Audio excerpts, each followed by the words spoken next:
Welcome back to Westeros at Org on YouTube. Today we're discussing the 6th episode of House of the Dragon. The Princess and the Queen begins boldly in a lot of ways. There's been a 10-year or so jump in time, with new actors in the roles of the eponymous Princess and Queen, and a bevy of new characters. And there is an in media res opening as Rhaenyra gives birth to her third child with Laenor.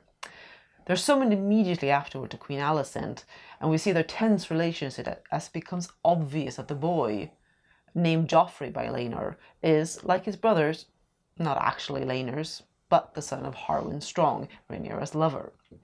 It is an open secret at court, believed by everyone except King Viserys, who refuses to hear of it. What follows is kind of a look at the tensions at court over this open secret. Tensions that come to a head when Criston Cole, still in the Kingsguard, and his anger towards Rhaenyra has now turned into a seething hatred, very misogynistic hatred. He trains the sons of the two women under the eye of the king and his loyal hand and Sir Harwin Strong, and Harwin gets kind of upset about how he's doing and how he's treating Rhaenyra's sons versus Alicent's, and when Cole implies Harwin is in fact the father of Rhaenyra's sons, well, Sir Harwin ends up beating him with an inch of his life in front of everybody, including the king and his father, remember, and he has to be pulled off of him by several Kingsguard. There's another story in this episode as well, and this is far away in Pentos, where Daemon Targaryen is a guest of a magister who tries to woo him and his pregnant wife Laena Velaryon to remain there with the wealth and privilege in return for the support of their dragons against the resurgent triarchy, which has allied itself with Dorne. But there's a tension there as well. Laena feels like an exile, traveling guest of wealthy and powerful men in Essos because of Daemon's restlessness, and she wants to return home to raise their daughters Baela and Rhaena on Driftmark, and to give birth to their third child there as well, while Daemon's ambitions makes him eager to take the wealth and power being offered to him. Yeah. In their conversations, it's very clear that Laena knows that she will never actually be Daemon's first choice. She realizes that, but she's made her peace with it. But then she goes into labor, and it goes terribly wrong. And in a sort of deja vu moment, Daemon is left with the choice of Viserys face to save the child or lose them both. Laena managed to overhear this conversation, and fearing the agony, I suppose, and certain death, wanting to be with her dragon the last time, she struggles out of bed and goes to the yard where her dragon, Valgar, sleeps. She repeats the chorus over and over, and eventually, finally, the dragon burns her alive as Daemon watches in horror. So the story that began in King's Landing then ends in flames as well, because in the aftermath of Sir Harwin beating Sir Criston, Lord Lionel tries to resign his hand, but he cannot explain why he cannot be seen as unbiased, and so the king, in deep denial regarding Rhaenyra's children, refuses to accept the resignation, and instead he just allows Lord Lionel to return to Harrenhal to escort Harwin there. He's been dismissed from the City Watch and is leaving King's Landing. Alicent meets with Loras Strong, who was surprised his father had not succeeded in resigning, and Alicent makes it plain that she wishes her father were hanged again because he would take her side. Loras leaves the conversation and offers 3 condemned men mercy if they work for him, but first they must have their tongues removed. We later see them watching the Strongs arriving at Harrenhal, and that night the firework breaks out in the Lord's chamber, leading to the deaths of Harwin and Lionel. Alicent realizes that it was Loras' doing, and while he claims to have just wanted to fulfill her wish, she's left quite distraught. It's a bit of a creepy moment, really, between them. So changes and also choices, because sometimes some of the things we discuss are choices they make between the different historians and their different accounts. And the first thing to discuss is the death of Laena, and this is a real change. But one, we can see how we're using the idea that, well, the chroniclers don't necessarily know the whole story. None of them were in Pentos. In Fire and Blood, she does die due to giving birth, but she gives birth to a deformed son who died within the hour.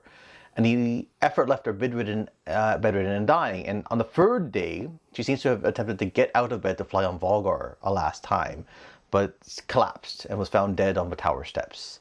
Mirroring the situation with Aemma makes sense for the show, but her choice to kill the child she might well have lived. Very curious to see how fans respond to that one. Laena is actually played by a Swedish actress, Nana Blondell, which is really cool to see. You could sometimes figure her accent out, I noticed. Yeah, once we knew it, it slips in there now and then. And It is interesting that they decided to, as I said, mirror the Aemma situation. That makes sense. It's curious that they're not going there with the formed children that occasionally show up in the Targaryen lineage. But They may have other they may opportunities. have other opportunities for that. We'll see what happens with it, and then we can see perhaps why they would skip it this time. Another aspect of a change with Lena is it gives the impression that they've been away for a really long time. But in fact, they had a substantial amount of time at Driftmark and Dragonstone. And in fact, Lena and Rhaenyra became very close friends. Mushroom had suggestions that it was more than just friends. There's actually a really important detail that comes out of that friendship. And Rhaenyra's association with the Velaryons that doesn't go mentioned at all. So that may show up later, so we won't discuss that here. But I was waiting for some reference to it, and it didn't come. But also, didn't we also have that Rhaenyra actually spent more time on Dragonstone in this scenario, whereas she actually doesn't seem to have done so on the show? Exactly. So, They seem to definitely not made it a possibility. Possibly they've actually shifted the whole thing so that Lena and Daemon have travelled all this time. Although she seems to perhaps make the suggestion that Baela and Rhaena have been born on Driftmark, because she says she wants to have this child there. And she wants to raise them there, but it's not. It's unclear where they have been born, actually. Right. Now, one thing that is a choice rather than an outright change is the death of the Strongs at Harrenhal. The show has moved the departure of Harwin and Lionel, which should have been triggered by later events, which we believe the show will be getting to in the next episode. So we'll revisit that then. But so they have them leaving already. This fight with Cole, I mean, what actually happens in the book is that at a tournament, Cole ends up, the same tournament where he actually kills Joffrey, or injures Joffrey Monmouth so that he later dies, is also where he beats the crap out of Harwin Strong, who used to be called...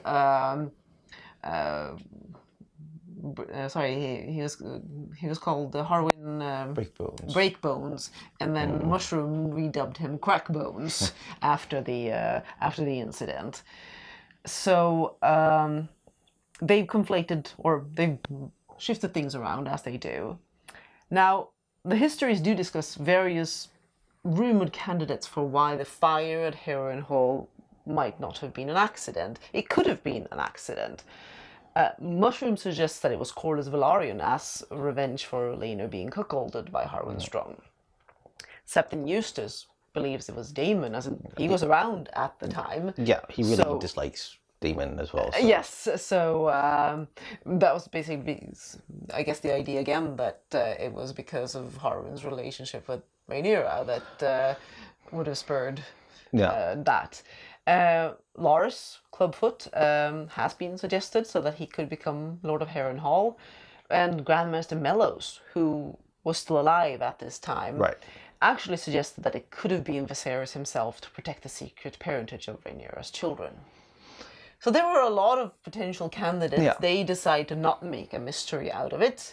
They decide that it was indeed Loras, strong Loras Clubfoot, and we see here now that he's gotten himself a real hold over, or so he thinks, over Queen Alicent. He expects that she will reward him at some point for being such a loyal servant. Yeah, her reaction to it as well. I liken this to the famous story of Thomas Becket, Thomas Al Becket, who was the Archbishop. Rid me of this troublesome priest. Yes, and then two of the knights of a king go, okay, well, let's get rid of him, and they kill him, and then... Wait, that's not what I meant. It's hard to say. Like, obviously, the histories give us that he hadn't intended it. Others say, well, of course he did, but he wanted plausible deniability. It caused a lot of problems for him, actually. So I think it's pretty clear here from Alicent's expression that was not her intention. She didn't intend that conversation to be like, hint, hint, please kill him for me. Like that. It's very. I think it's also supposed to be clear that Loras has done something that he's never done before. He's gone and recruited people to carry out this thing. in shades of the little birds of Varys by taking out their tongues, but these are older men, condemned men. One of the details that they haven't really gotten into, I don't think, is his position at court. When Harwin brings him, and I'm sorry, when Lionel brings him and Harwin to King's Landing, Harwin enters the city watch, that's correct, but Loras becomes one of the king's confessors, who are basically interrogators, torturers. They kind of manage the jails, I guess, as well, and so it makes sense that he could go down there. He would have access and would know what sort of people to pick, and of course he didn't necessarily have to give them the same badge that he's got on his cane, right? Yeah, that's a little that's for the audience who are looking at their phone too often and just kind of making it clear to them. On background, we happen to have a lot of brand new characters in the form of the children. So we thought we'd just run through them very quickly. Rhaenyra's children. The eldest born, her heir is Jaehaerys, known as Jace. The second child is Lucerys, known as Luke. And now we've seen the birth of Joffrey, but Laenor picked that name after letting her choose the first two, and he kind of insists on it. Yeah, he just jumps in there with it. Yeah. And she's like, oh, shouldn't you consult me for naming our child? And so obviously that's a name in honor of Joffrey Lonmouth. As noted by Alison, in a line that's actually pretty much straight from the book, they all fail to take after Laenor at all. And they have sort of dark, kind of long hair, which sure seems kind of like Harwin's. Not as curly as his, but still. No, it's definitely not Valyrian hair, at least. Neither Targaryen nor Velaryon.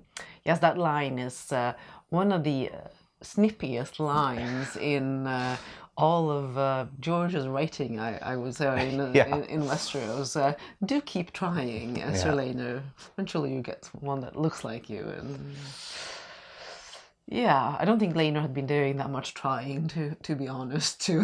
No, that's true. Well, it'll be interesting to see if they ever get around to discussing that whole aspect of things. Yeah. Now, we also have their, not their cousins, they are their,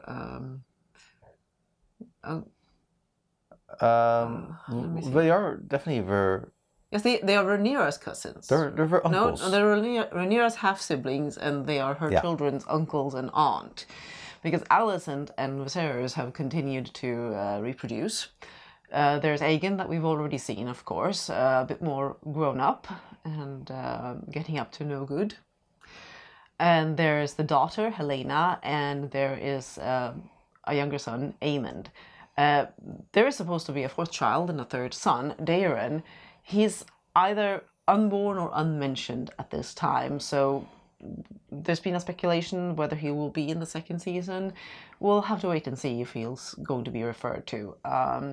They've gone in an interesting direction with Helena. They're depicting her with she's counting the sections and legs of a centipede obsessively, and she doesn't seem to like being touched, and they may have decided that she's something in the autistic range or something like that. She's a bit of an oddity, and but there's that interesting little line they've also given her about he'll have to close one eye. I know. That's what we'll say about that one, right? Yeah, no, that was a very interesting turn. We don't want to discuss further if you don't know the material about where we're borrowing from, because there are some of the sort of what looks like autism. It seems to be inspired by someone else, but we'll see what happens with that. Besides that, we have the Strongs, and we thought this is a good time to talk about them. They have a long history. When they kill off most of them, it's a good time. And then they kill off most of them, yeah. They're a very old family who claim descent from the First Men. In fact, when Aegon the Conqueror came and approached the Riverlands, the Strongs were noted among the families that supported House Tully in rebelling against Harren the Black and supporting the Targaryens. Sir Osmond Strong was in fact the fourth man to ever serve as Hand of the King to Aegon himself. Sir Bywin Strong, a renowned knight, was granted Harrenhal in 73 AC, so that's about 50 years prior to the present, as his seat after the passing of the old king's sister, Queen Rhaena, who had been wife to Maegor. had been allowed to kind of make the castle her home and seat after its last lord, Maegor Towers, passed away of illness. That's a long, very interesting history George kind of created for that era. Yes, I mean, it is mentioned, of course, that no, it's not actually. They don't mention it in this episode, but the people dying at Harrenhal is a But it is thing. mentioned, isn't it? Because Larys mentions that Harrenhal is cursed. Oh yes, okay. I forgot that it was actually mentioned. But yes, there is this idea that Harrenhal is cursed because people who get rewarded the seat seem to often meet untimely ends. Now, the Yes. Strongs have held it for I said 50 50 years, but in the scope of sort of the time in Westeros, it's not that long. So it's not like you get awarded Harrenhal and your family goes to ruin next week. But it's gone through a few lords. Yeah, it's gone through a few lords at this time. Now, Bywin's brother has been, he had a famous brother who has been indirectly referred to already. That's Sir Lucamore Strong, remembered as Lucamore Lusty. So when Chris and Cole begged Alicent, please don't gild me or exile me. Or torture, actually, gild and torture me. Yes. That's because that was the punishment meted out to Sir Lucamore when it was found out that he had broken his vows with a multitude of women, that he in fact married 3 women and had 16 children with them. He kind of decided that if I'm going to break my vows, I'm going to smash them to bits and pieces. So Lionel ends up coming to court and becomes Master of Coin, bringing his sons, whom we've seen, and his 2 maiden daughters, who have gone unmentioned. And yes, we discussed the fact that we were going to say that Larys is one of the confessors, one of the interrogators, and so on. So charming fellow all around. Yeah, no, he's been very interesting, very good, but very sleazy. I like the direction that they've gone with him, and I like the way he's being played. But you definitely get nervous around him. We also have some new small council members. Yeah, we have Maester Orwyle, the Grand Maester. Even. Yes. Promoted now to that, and so Grand Maester Mellows has passed in the intervening years, and Orwyle has risen to that august rank. We've seen him before. He was one of the ones who was advising a different remedy, which Mellows disagreed with. And basically, Mellows seemed, if you've seen Blackadder, be one of the sort of a shareholder in one of the largest leech farms in Westeros or something like that, because that seemed to be his remedy for everything, whereas Orwyle had some other suggestions. And then we have Jasper Wilde, the Lord of House Wilde, a House of the Stormlands that is sworn to House Baratheon. In Fire and Blood, he's referred to as Ironrod, according to Septon Eustace, because of his unbending views on legal matters. Mushroom claims that it's because of his member, because he sired 29 children by 4 wives. All 4 apparently died of exhaustion while he kept going. So it could be either. I think it's a toss of the coin there, which the unbending rod actually was. I feel like I guess the guys might be at the right age. It'd be very funny if they not funny. It'd be interesting to get into that he has this large family. Yeah, it kind of gives Walter Frey a run for his money. I don't remember offhand how many kids he has. More, I think, Walder, but you've got all these extras and grandchildren and the nephew. Like they're just. I don't think he keeps track of which ones are his. He had more wives, certainly, but then he's much older than him. True. Then the Century of Blood gets mentioned by the Magister, or was he a Magister or was he a Prince? Did they call him Prince Reggio? Because Pentos does have a prince. He may have been a prince. I'd have to look back at that again. Prince Reggio, actually. The Century of Blood is mentioned by him, but how this is the period after the Doom of Valyria, where the aftermath of the destruction and how the various free cities and other groups reacted to this vast power vacuum suddenly formed. Most notably, Volantis, which was the first of the free cities, tried to lay claim to being the successor to Valyria. They had a faction known as the Tigers that controlled Volantis at the time, who wanted to establish hegemony over the other free cities, establish their own empire, and they went to war. So all these sellsword companies that are fighting, that you find in Essos, kind of were born in this period and fighting over the wars of the free cities. It came to end only when another faction, the Elephants, took over and chose peace and trade. Because things had gone very badly for Volantis. They were still pushing for war. They thought we could just about there. And the wars on the one side were kind of going badly. And on the other side, the Dothraki had been swarming out of the Dothraki Sea. They saw this opportunity, and they just very much sort of the Huns or the Mongol horde sweeping out, unexpectedly to kind of added pressure to everything. They do know Aegon's role in the fighting. That's all very accurate. It's exactly what happened, that he was involved when Volantis had conquered Lys and Myr and was down going after Pentos and Tyrosh. And according to George, this was actually a part of a number of alliances that, were attempts to kind of convince Aegon to go their way. Presumably Volantis probably tried to get him to side of them on the other hand. And obviously, he's sitting there on Dragonstone with the only remaining dragons in the world. Would have been a very hugely powerful thing. And I also remarked, that these are all things that tried to attract him east, but he ended up choosing to go west, and now we seem to know why within the context of the show, and by remarks George has made within the context of the books as well, but he saw that there was a danger, there was some evil thing to the west, or something that he needed to deal with. Yeah. Another mention that is a fairly brief mention again, but this is where it's fun to dig into all the details, and the fact that they put these little mentions in and use the vast history of Westeros and all the details that George has created is one of the aspects that we really love about the show. And actually, you're going to have to, because I keep messing up the name. Rosalio Rindoon. It's Rosalio, or that's what you... That's how George, as it says, there's no pronunciation guide. So fine, Rosalio Rindoon. He's mentioned in passing as a giant who dresses in women's clothing, a Tyroshi Captain General, and he's one of the more colourful characters of Fire and Blood, to say the least. He hated slavery, despite serving one of the worst slaver states among the free cities. So historians have speculated that he may have been a slave once himself. And he was a very open-handed man, and he would roll dice before a battle to decide which god he was going to make offerings to or pray to.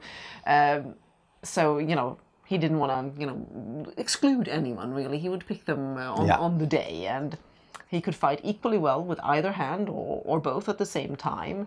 But he also loved bathing with lavender and rose petals. And he was a 6'6", stoop-shouldered giant with a big purple and orange beard. Sounds like he'd be quite the life of the party. I enjoyed cross-dressing. So that was all of that. Yeah, he'd be. He had a bunch of wives too, as well. A dozen wives. Wives. Like allegedly, that he'd sometimes ask them to beat him for his pleasure. So this is. Yeah, we probably won't see him. This is probably just a throwaway mention, but again, we really like it that they use these details. There's a lot more about him in Fire and Blood, actually, for events that happen later. So that's something. If you haven't read it, we very much recommend it. Or The Rise of a Dragon has some of that. I think we may even have some art of him, actually, in there. Yes, I think we did get in some art of him. So, that's a fun reference, and it's and they mention, of course, they've allied of Dorne, which is also accurate. The Dornish prince had provided basically soldiers, Corin Martell, while providing manpower, while the Triarchy provided the ships. They obviously lost a lot of men, and I guess sellsword companies weren't so eager to perhaps risk dragons again after all the years of fighting against Daemon. No, probably not. And the whole conflict there with Dorne's involvement, obviously, we see that going on further later with close relatives of Corin. I don't think they'll probably not get into any of that on the show. It's past the time, but he has a sister, right? Is it, or is it a daughter? Daughter. His daughter is an interesting figure. Yeah. Finally, some dragon facts. There was a lot of dragons seen here. A lot of dragons mentioned.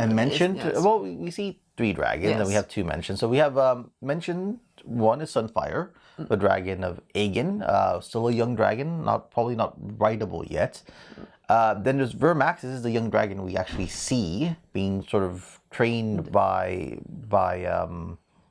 Must be Jacaerys then. By Jacaerys, yes, that's his dragon. Yeah.